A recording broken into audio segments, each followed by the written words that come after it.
रुद्रधीर धन को जीवन का आधार मानता है, इसलिए वह दिव्या को धन का लालच देता है। उसके मत से जीवन में सब कुछ भोग्य है। रुद्रधीर प्रायः पर्दे के पीछे ही रहता है। इस कारण वह इस उपन्यास के पाठकों के प्रति ज़्यादा सहानुभूति अर्जित नहीं कर पाता है। कथोपकथन की दृष्टि से दिव्या उपन्यास एक बहुत ही सफल उपन्यास है। पात्रानुकूल संवाद सौंदर्य का सृष्टि करते हैं। कई स्थानों पर उसमें कलात्मक सौंदर्य मिलता है।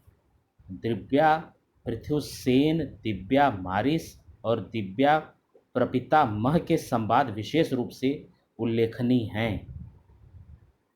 देश काल की दृष्टि से भी यह उपन्यास काफ़ी सफल है। वातावरण की दृष्टि से यह उपन्यास बहुत सफल है। इस उपन्यास में तत्कालीन ऐतिहासिक एवं सांस्कृतिक वातावरण की रक्षा की गई है, किंतु यत्र तत्र कुछ उसमें त्रुटियां भी मिल जाती हैं। उदाहरण के लिए सांगल में गणतंत्र की व्यवस्था इतिहास सम्मत नहीं है। निश्चित रूप से यह लेखक यशपाल की कल्पना शक्ति है और निश्चित रूप से इतिहास और कल्पना का अच्छा समन्वय करके उन्होंने इस सफलतम उपन्यास की रचना की है। यह बात एकदम सही भी है। पृथुसेन और रुद्रधीर के अंतर्गत जिस नृत्य में लड़कियां भी सम्मिलित होती हैं, आज के युगल नृत्य का रूप मिलता है। इतना होने पर भी प्रस्तुत उपन्यास में तत्कालीन वातावरण बड़ी सफलता से प्रस्तुत हो गया है। भाषा शैली की दृष्टि से भी यह उपन्यास बहुत ही सशक्त है।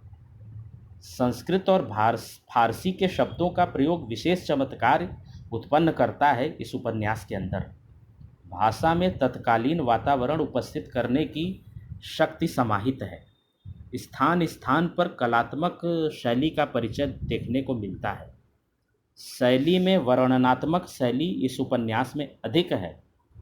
कथोपकथन के स्थल संवाद शैली में है। किसी मन की विवेचना में कुछ स्थलों पर शैली विवेचनात्मक हो गई है। शैली की सबसे बड़ी दुर्बलता वो यह है कि वह मांसल चित्र अधिक प्रस्तुत कर देती है। निश्चित रूप से यह यशपाल का मनोविश्लेषणवादी पक्ष है और यथार्थवादी भी। भाषा में भाव और बौद्धिक विचार कुशलता एवं से संयमित हो गए।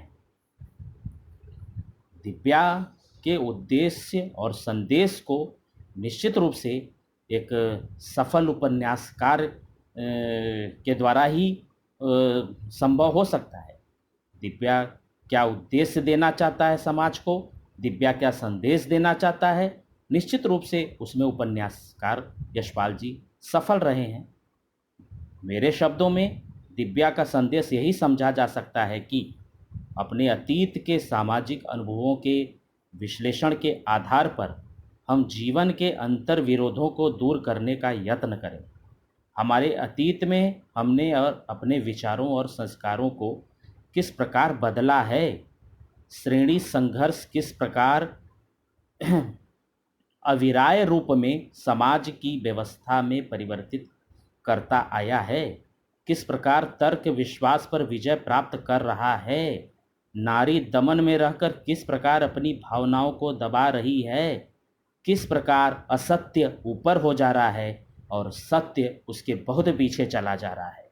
ये सब तमाम आज की भी विडंबना है, उस समाज की भी विडंबना थी। समाज को परिवर्तित करने की ज़रूरत है, समाज को बदलने की ज़रूरत है। इसी आशय के साथ बच्चों, मैं आपको ढेर सारा आशीर्वाद देता हूँ।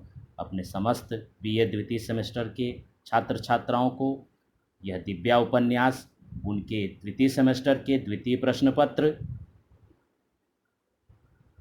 गद्य साहित्य की विभिन्न विधाओं के अंतर्गत आता है। आप इसको बहुत ही अच्छे ढंग से, बहुत ही संयमी, बहुत ही अच्छे ढंग से, बहुत ही एकाग्र होकर पढ़ें। निश्चित रूप से आप बहुत लाभान्वित होंगे।